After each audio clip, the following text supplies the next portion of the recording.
अस्सलामुअलैकुम नाज़रीन, मैं मोहम्मद असलम हुसैन सियासत के इस आलमी खबरनामे में आप सबका इस्तकबाल करता हूँ। पेश है आज की कुछ अहम खबरें। हमास के रहनुमा खलील हया ने जंग बंदी के मुआहदे के तहत इजरायली कैदियों की बाक़यात के हवाले करने और इसराइल को फ़लस्तीनी गाज़ा में जंग दोबारा शुरू करने के बहाने बनाने से रोकने के अज़्म का इजहार किया है। खलील ने आज अल जज़ीरा को एक इंटरव्यू में बताया कि हम इसराइल को जंग दोबारा शुरू करने का बहाना नहीं देंगे और हमने जंग बंदी के बाद 72 घंटों में 20 इजरायली कैदियों को हवाले किया।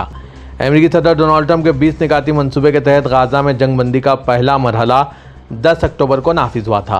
पहले मरहले में फ़लस्तीनी कैदियों के बदले इजरायली कैदियों की रिहाई भी शामिल हैं। इस मंसूबे में गाज़ा की तामीर नौ और हमास के बगैर एक नया हुकूमती तरीक़ेकार क़ायम करने का भी तस्वुर किया गया।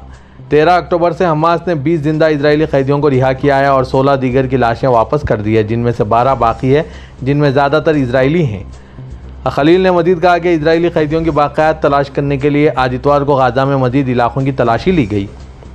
आज के इस खबरनामे को नूरानी लिबास की जानिब से स्पॉन्सर किया जा रहा है।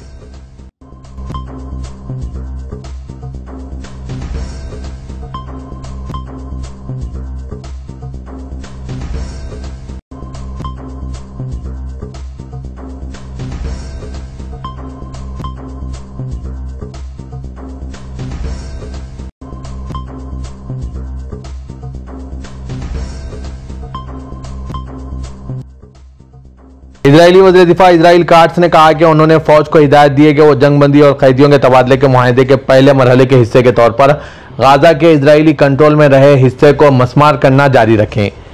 काट्स ने सोशल मीडिया प्लेटफॉर्म एक्स पर लिखा कि मैंने IDF यानी इजरायली फौज को हिदायत दी है कि वो फौजियों और अवाम की हिफाजत के साथ साथ इस वक्त जर्द जोन में मरकजी काम के तौर पर सुरंगों की तबाही को तरजीह दें। उन्होंने कहा कि यह अमेरिकी सदर डोनाल्ड ट्रंप के मंसूबे पर अमल दरामद और इनकी जिम्मेदारी के तहत बाकी बचे इलाकों में दहशतगर्दी की तमाम सुरंगों को मुकम्मल तौर पर ख़त्म करने और तबाह करने को यकीनी बनाने की ज़रूरत पर अमेरिकी हुक्काम के साथ बातचीत के मुतवाज़ी तौर पर किया जा रहा है। उन्होंने कहा कि हमास की सुरंगों की तबाही के जरिए गाज़ा को गैर फौजी बनाना और हमास को गैर मुसल्लह करना गाज़ा में फतेह हासिल करने का सबसे अहम स्ट्रैटेजिक मकसद है। कार्स ने मजीद कहा कि सबसे अहम अखलाकी मिशन तमाम यरगुमालियों और गिरे हुए अफराद को इनके घरों में वापस जाना है और हम इस मुकद्दस और अहम मिशन को पूरा करने के लिए हर मुमकिन कोशिश करेंगे। इजरायली काट्स ने कहा कि गाज़ा में हमास के खिलाफ बहादुर IDF यानी इजरायली फौज के जंगजों की हासिल करदा अजीम फतेह को हासिल करने का सबसे बड़ा स्ट्रैटेजिक मिशन सुरंगों की मुकम्मल तबाही के जरिए गाज़ा को गैर फौजी बनाना है। मलेशिया में जुनूब मशरक़ी एशियाई ममालिक की तंजीम आसियान का सरबराह इजलास शुरू हो चुका है, जहाँ रहनुमाओं ने मशरक़ी तैमूर को इसके 11वें रुकन के तौर पर खुशामदीद कहा, जो 26 सालों में ब्लॉक की पहली तोसी है। मलेशिया के वज़ीर-ए-आज़म अनवर इब्राहिम मंगल तक जारी रहने वाले 47वें सरबराह इजलास की मेज़बानी कर रहे हैं, जिसका मलेशिया उबूरी सदर भी है। कोलालमपुर कन्वेंशन सेंटर में इफ्तिताई तकरीब में रहनुमाओं ने मशरक़ी तैमूर को बाज़ाब्ता तौर पर तस्लीम करने के लिए दस्तखत करने की तकरीब में शिरकत की, जिसने पहली बार 2011 में रुकनीत के लिए दरख्वास्त दी थी और इसे 2022 में मुबस्सिर का दर्जा दिया गया था। आसियान एक इलाकाई तंजीम है जिसकी बुनियाद 8 अगस्त 1967 को बैंकॉक में रखी गई थी और इसमें Brunei, Cambodia, Indonesia, Laos, Malaysia, Myanmar, Philippine, Singapore, Thailand और वियतनाम शामिल हैं।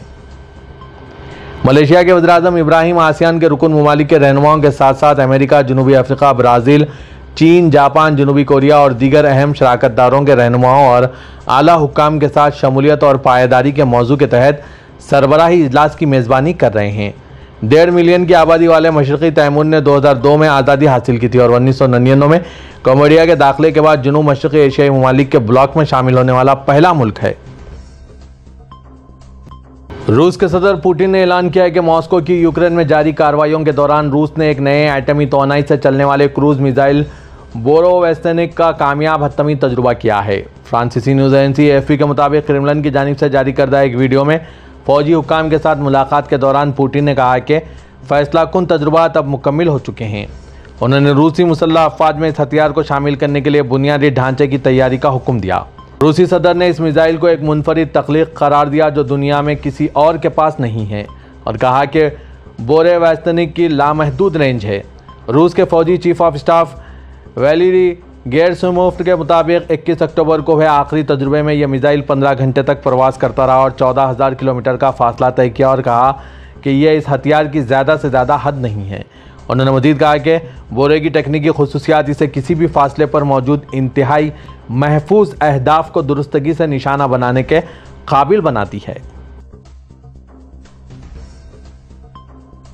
अमेरिकी सदर डोनाल्ड ट्रंप ने वज़ीर आज़म पाकिस्तान शहबाज शरीफ और army chief field marshal Asim Munir की एक मरतबा फिर तारीफ करते हुए कहा कि दोनों अजीम इंसान हैं। आज इतवार को मलेशिया में आसियान ममालिक की तंजीम के सरबराह इजलास के मौके पर अमेरिकी सदर डोनाल्ड ट्रंप ने कहा कि वो पाकिस्तान और अफगानिस्तान के दरमियान जारी तनाज़े को जल्द हल करवा देंगे। मलेशिया में अमेरिकी सदर डोनाल्ड ट्रंप की मौजूदगी में थाईलैंड और कंबोडिया के दरमियान तारीखी अमन मुआहदा तय पाया है।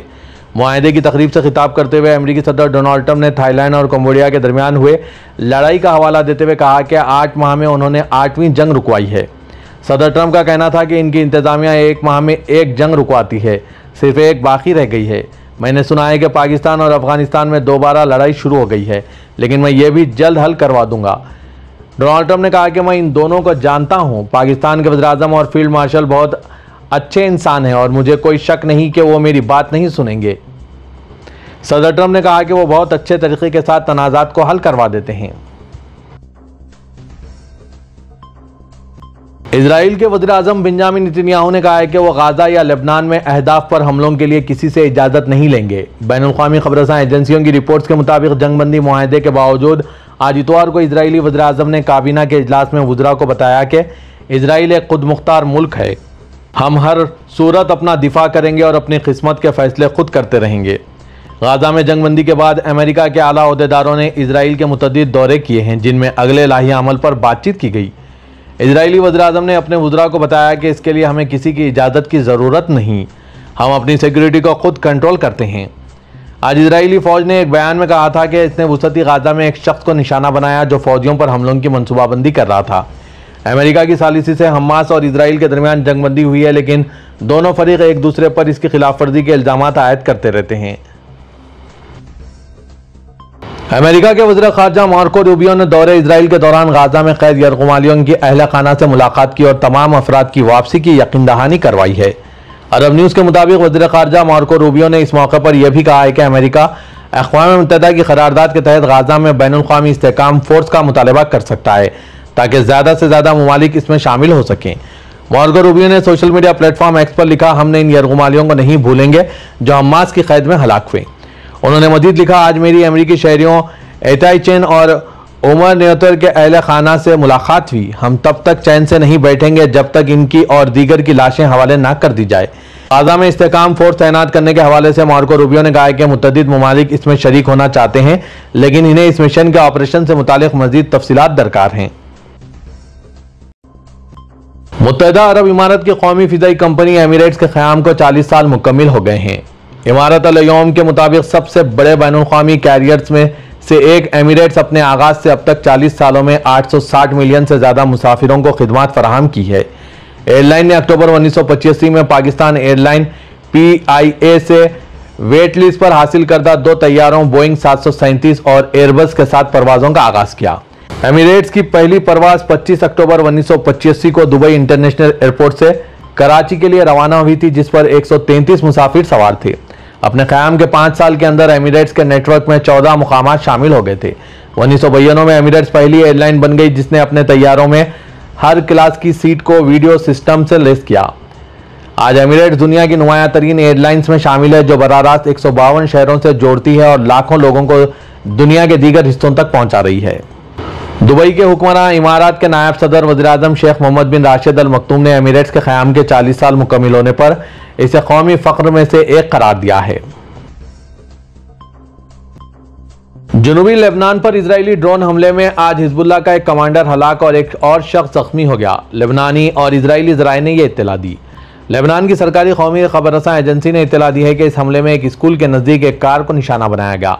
वज़ारत सेहत आमा के एमरजेंसी ऑपरेशन सेंटर ने बताया कि हमले में एक शख्स हलाक और दूसरा जख्मी हो गया, जबकि लेबनानी फ़ौज के एक इंटेलिजेंस ज़राए ने ज़िनुहा न्यूज़ को बताया कि हलाक होने वाले का नाम जैन फोतुवानी था, जो हिजबुल्लाह की अशराफिया रदवान फोर्स का कमांडर था, जो हालूसिया कस्बे से था। इजरायली दिफा अफवाज ने एक बयान में इस हमले की तस्दीक की। उन्होंने कहा कि फतवानी रदवान फोर्स का एक टैंक मुखालिफ कमांडर था जो हाल ही में जनूबी लेबनान में हिजबुल्लाह के फौजी इंफ्रास्ट्रक्चर को दोबारा कायम करने की कोशिशों में शामिल था। सऊदी अरब के बहर अहमर के साहिल के साथ वाक़ लैस गवर्नरेट मक्के के अहम तरीन रीजनों में से एक है, जहां समंदरी मनाजिर की दिलकशी और खूबसूरत सकाफती मीरास मिलजुल कर इसे एक बेहतरीन सयाहती मुकाम बना देते हैं। सऊदी प्रेसिडेंसी के मुताबिक यह गवर्नरेट 10,119 मुरब्बा किलोमीटर तक फैला हुआ है और अपने दिल मोह लेने वाले साहिलों से भरपूर समंदरी हयात, इर्द गिर्द के कुदरती जजीरों और दम बखुद कर देने वाले नज़ारों की वजह से मशहूर है। बहर अहमर में फैले हुए कई जजीरे खुद लैस के अंदर वाक़े हैं और यह गवर्नरेट गोताखोरों, समंदर पर तहकीक करने वालों और कुदरती मनाजिर के शायकीन के लिए किसी जन्नत से कम नहीं। यहाँ आसार कदीमा और सयाहत की बहुत सी साइट्स है जो जजीरे नुमाए अरब की तारीख की कहानियां अपने दामन में लिए हुए हैं। ये साइट्स इन सयाहों को अपनी जानिब खींचती है जिन्हें सकाफत, कुदरती मंजर और मुहिम जोई जैसे तजुर्बात पसंद है। वज़ीर-ए-आज़म पाकिस्तान शहबाज शरीफ सऊदी वली-ए-अहद शहजादा मोहम्मद बिन सलमान की दावत पर 90वें फ्यूचर इन्वेस्टमेंट इनिशिएटिव में शिरकत के लिए कल पीर को रियाज पहुंचने वाले हैं।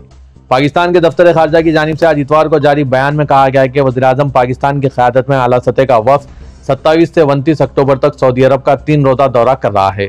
वफ़द में नायब वज़ीर-ए-आज़म व वज़ीर ख़ारजा इसाक़ डार समेत सीनियर वज़रा शामिल हैं। रियाज में हो रहे फ्यूचर इन्वेस्टमेंट इनिशिएटिव के 90वें एडिशन का मौजू खुशहाली की कुंजी, तरक्की की नई राहों को खोलना है, जिसमें आलमी रहनुमा, सरमायाकार और पॉलिसी साज शिरकत करेंगे। फोरम के शुरा आलमी चैलेंजर्स और मौक़ों पर तबादला ख्याल करते हुए जिद्दत, पायदारी, इक़्तिसादी शमूलियत और जोग्राफियाई सियासी तब्दीलियों जैसे अहम मौज़ूआत पर तवज्जो मरकूज़ करेंगे। इस दौरान पाकिस्तान के वज़ीर-ए-आज़म शहबाज शरीफ की सऊदी क़यादत के साथ भी मुलाकातें मुतवक्किल हैं। बॉलीवुड अदाकार सलमान खान के तबसरे से पाकिस्तान में खलबली मच गई है। अदाकार के बयान ने पड़ोसी मुल्क को इस कदर नाराज कर दिया कि उन्होंने सलमान खान को दहशतगर्द करार दिया। सलमान खान के बयान से नाराज पाकिस्तान ने इन्हें दहशतगर्द करार देकर इनका नाम इंसदाद दहशतगर्दी एक्ट 1997 के 4th शेड्यूल में डाल दिया है। इस फहरिस्त में ऐसे अफराद की फहरिस्त दी गई है जिन पर दहशतगर्दी में मुलविस होने का शुबा है। 4th शेड्यूल में शामिल करने का मतलब है कि सलमान खान की सरगर्मियों पर कड़ी नजर रखी जाएगी। पाकिस्तान के अंदर इसकी नकल व हरकत पर पाबंदी लग सकती है और इसके खिलाफ कानूनी कार्रवाई भी की जा सकती है। यह फैसला रियाज में जॉय फोरम 2025 में सलमान खान के बयान के बाद सामने आया है।